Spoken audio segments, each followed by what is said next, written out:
বিএনপির জন্য এত ত্যাগ করছি, অনেক কিছু ত্যাগ করছি। এই ত্যাগের জন্য আমরা কিছুই পাই নাই। আমরা শুধু পাইছি মামলা। আমার বাবার জমি ছিল, 33 শতক জমি ছিল। আমরা ওখানে বাড়ি করতে গেছিলাম। আওয়ামী লীগের লোকজন আইসা ওখানে আমাদের বাড়ি ঘর উচ্ছেদ করে দেয়, আমাদের নামে মামলা দেয়।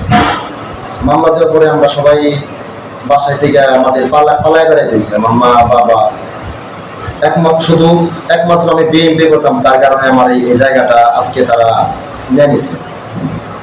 তো এই জায়গাটা আমরা আজও উদ্ধার করতে পারি নাই। এমনই আওয়ামী লীগের এমনই একজন মানুষ আছে এখানে, ধামরাইয়ের, সে বলে অনেক বড় মাথা। এমন কোন লোক নাই বিএনপির যে তার বিপক্ষে আসবে। আসলে আপনি কি কোনো বিএনপির পদে আছেন? বিএনপির পদে না, পদে চাচ্ছি। তাহলে আপনি কেন এত মামলা খেলেন? আপনি কি এমন কাজ করছেন যে আপনাকে 8টি মামলা দেওয়া হলো? আর বড় বড় বিএনপির যারা নেতা কর্মী আছেন, পদধারী, যারা কোটি কোটি টাকা কামিয়ে নিচ্ছেন বিগত সরকারের সময়, তাদের নামে বিরুদ্ধে কোনো এত মামলা? তারা আওয়ামী লীগের সাথে জড়িত ছিল, তারা ওরকম ভাবে মামলা খায়। কিন্তু আমরা কোনো প্রোগ্রাম, মিছিলে, মিটিং এ আমাদের আওয়ামী লীগের কোনো নেতৃবৃন্দ নিতে পারে নাই। আমি যতটুকু জানি আবুল ভাই, আপনার ফ্যামিলিগতভাবে বিষয়ে যে আপনি একদম নিরহ একজন মানুষ, কিন্তু আপনি কি বিএনপিকে ভালোবেসে বিএনপিকে সাপোর্ট করছেন বিদায়ী আপনার প্রতিপক্ষ যারা আছে তারা আপনাকে মামলা দিয়েছেন এবং অনেক নির্যাতন করেছেন। আপনার দলের হাইকমান্ড ধামরাইয়ের যিনি প্রতিনিধি আছেন, তাকে কি আপনি এই বিষয়ে সে জানে যে আপনি এতগুলো মামলা খেয়েছেন? সেও জানে। আবার অনেক নেতৃবৃন্দ আছে যাদের কাছ থেকে আমি অনেক সময় টাকা নিয়ে মামলা হাজিরা দিছি। আমার কাছে টাকা ছিল না, আমি তাদের কাছে যখন টাকা নিছি, হাজিরা দিছি, তার হাজিরা টাকা দিচ্ছি।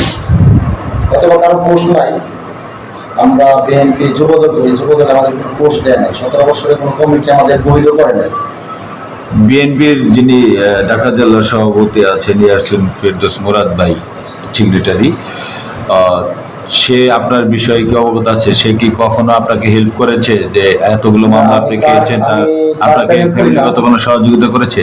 না, আমি তার প্যানেল করি না। আমি ধামরাইয়ের মূল দলের যে সভাপতি আল হাসনুজ্জুদ্দিন সাহেব, আমি তার অধীনে আছি, তার নেতৃত্বে আমি চলাফেরা করি।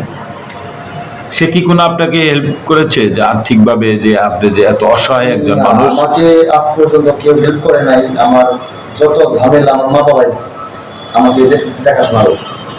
তাহলে আপনি বলতে চাচ্ছেন আপনি দল করে মামলা শিকার হয়েছেন, নির্যাতন শিকার হয়েছেন, বাড়িঘর ছাড়া হয়েছেন এবং জমি আপনার কেড়ে নিয়েছে আওয়ামী লীগের দূষররা, আওয়ামী লীগের লোকজনরা। আপনি একজন অবহেলিত কর্মী হিসেবে বর্তমানে ধামরাই বিচরণ করতেছেন। আসলে আপনি দলের জন্য সবই করেছেন, কিন্তু দল আপনাকে কিছুই দেয়নি। আপনাকে যেটুকু সম্মান দেওয়ার কথা, যেটুকু প্রাপ্য দেওয়ার কথা, সেটুকু আপনি পাননি। এই বিষয়ে আপনার মন্তব্য কি? এই বিষয়ের মন্তব্য যে আমাদের এখানে যে একটা প্যানেল আছে ধামরাই পুরো যুবদল, এখানকার ধামরাই যুবদল পুরো সভাপতি রোমান ভাই, সেক্রেটারি আছে, সেক্রেটারি পোস্টে চাচ্ছে গোল্ডেন সবুজ। আমি ধামরাই যে প্রচার সম্পাদক, তো আমি এখনো এই লিস্টে আমরা করি নাই, হয়তো আমাদের কমিটিটা দেয় নাই। আমরা এই কমিটির জন্য যত শ্রম দরকার, যত আমাদের নেতৃত্ব আমাদের দিতে বলে, আমরা ওইভাবে দিছি। আমরা এখনো বৈশিষ্ট্যভাবে কোথাও বুঝতে পারি না। আর আমার যে বাবার জমিটার কথা বললেন, আমরা 2014 সালে আমরা বাড়ি করতে গেছি।